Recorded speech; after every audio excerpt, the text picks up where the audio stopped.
another poodle, another parcel arrived, guys. Dumating siya 48 hours lang. Simula ako nag-order. And, sinasamantala ko na, guys, yung mga nakikita ko na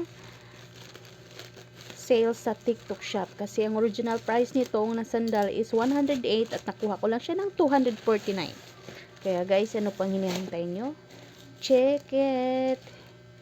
Yan. Tsaka napakabait pa ng ano nito seller.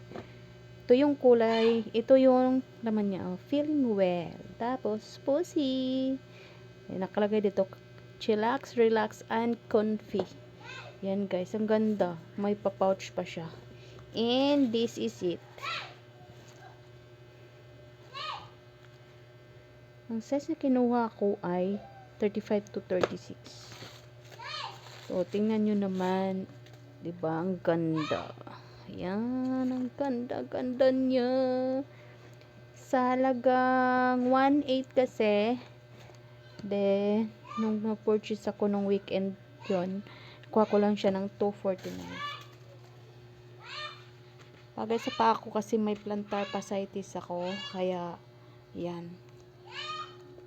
Gusto ko yung dito banda medyo mataas. Perfect! Maluwag siya, pero okay lang.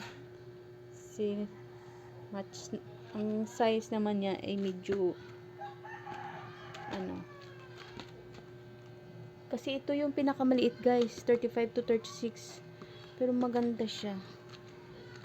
Yan. Ito siya oh. Yes. Another Boodle Day sa TikTok shop. Chireng! Pussy! Pussy, pussy, pussy.